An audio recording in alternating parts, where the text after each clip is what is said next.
Tapi indeks glikemik beda loh ya sama gula pada makanan ya. Beda. Biasanya indeks glikemik ini sangat dipengaruhi oleh serat. Jadi serat itu dapat menstabilkan lonjakan gula darah. Jadi serat adalah kuncinya. Jadi intinya kalau kamu punya diabetes, makanlah makanan utuh. Jangan makan makanan yang terbuat dari refined carbs, yang bertepung, diolah-olah, dicampur-campur, digoreng-goreng.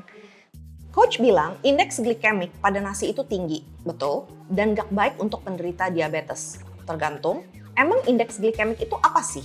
Indeks glikemik itu adalah hitungan di mana setiap makanan itu bisa menyebabkan lonjakan gula darah. Jadi indeks glikemik ini sebenarnya beda dengan kandungan gula pada makanan. Saat kita makan nasi kan kurang lebih indeks glikemiknya 60-70 ya. Saat kita makan nasi, itu bisa menyebabkan lonjakan gula darah sekian misalnya. Kalau misalnya kita makan makanan seperti kentang, karbo juga padahal sama seperti nasi. Tapi kan seratnya kentang tinggi ya. Dan kalau nggak salah indeks glikemik kentang tuh berapa ya? 200 ya? Apa 300 ya? Tergantung potetonya. Kalau potetonya direbus, itu kurang lebih 80-an. Tapi ada juga yang bilang 90.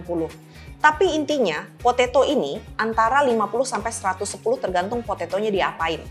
Ya, anggaplah ya, menurut data ini, boiled potato rebus, kentang rebus itu di 80. Jadi kayak nasi 60-70, potato 80. Lonjakan gula darah saat kamu makan nasi itu lebih tinggi daripada lonjakan saat kamu makan kentang. Makanya biasanya orang-orang yang punya diabetes itu dianjurkan dokter untuk lebih makan kentang daripada makan nasi karena lonjakan gula darah tadi. Tapi again, ini tergantung sikon masing-masing orang. Ada yang masih boleh makan nasi, ada yang disuruh dikitin, ada yang dibilang jangan makan nasi sama sekali, disuruh makan makanan yang lebih kaya akan serat, yang padat serat, kentang lah, nasi merah lah. Karena apa? Tambah berserat, lonjakan gula darahnya juga semakin rendah.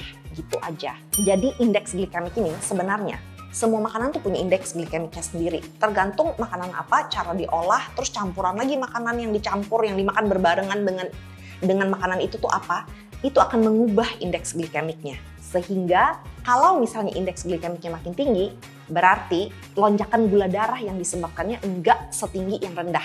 Jadi kebalik ya guys ya. Kalau indeks glikemiknya tinggi, itu berarti bagus. Indeks glikemiknya rendah, berarti jelek. Kalau indeks glikemiknya rendah, berarti lonjakan gula darahnya makin tinggi tuh. Kalau makin tinggi, berarti makin apa? Nggak stabil. Jadi para diabetes yang insulinnya sudah kacau balau, itu kalau udah semakin tinggi, itu semakin kacau dia. Dibandingkan kalau lebih stabil. Lebih stabil lebih baik. Jadi kalau kamu punya diabetes, carilah makanan dengan indeks glikemik yang tinggi. Supaya lonjakan gula darahnya tidak terlalu fluktuatif. Lebih stabil. Dibandingkan makanan yang mana indeks glikemiknya lebih rendah dan dapat menyebabkan lonjakan gula darah yang lebih fluktuatif seperti ini. Tapi indeks glikemik beda loh ya sama gula pada makanan ya. Beda. Biasanya indeks glikemik ini sangat dipengaruhi oleh serat. Jadi serat itu dapat menstabilkan lonjakan gula darah. Jadi serat adalah kuncinya. Coba perhatikan. Makanan yang berserat pasti indeks glikemiknya lumayan tinggi. Makanan yang berlemak dan sedikit serat kayak donat lah, croissant lah, semua kue-kue kalian itu pasti indeks glikemiknya rendah banget. Coba perhatikan. Jadi intinya kalau kamu punya diabetes, makanlah makanan utuh. Jangan makan makanan yang terbuat dari refined carbs, yang bertepung, diolah-olah, dicampur-campur, digoreng-goreng. Semakin diproses, semakin rendah serat, semakin tidak layak untuk dimakan para diabetes. Karena pasti indeks glikemiknya juga sangat rendah. Seperti itu. Nasi itu gulanya cuma 0,5 gram loh guys, per 100 gram nasi. Jadi kalau 200 gram itu cuma 1 gram gulanya. Gulanya sebenarnya rendah. Cuman indeks glikemiknya memang 60-70-an. Kalau misalnya tidak dibarengin dengan sayur lah, bla bla bla, itu bisa menyebabkan lonjakan gula darah tadi. Tapi kalau kamu udah makannya bareng sayur, makannya bareng protein, itu pasti akan menurun lonjakannya. Serat bisa menstabilkan lonjakan gula darah. Jadi yang penting, seperti yang aku bilang ke Lina tadi, setiap kali makan protein, makan sayur. Udah deh. Sehat walafiat kamu seumur hidup. Karbo boleh ditakar, tapi sayur jangan hitungan. Makan sebanyak-banyaknya sayur yang kamu bisa makan ya.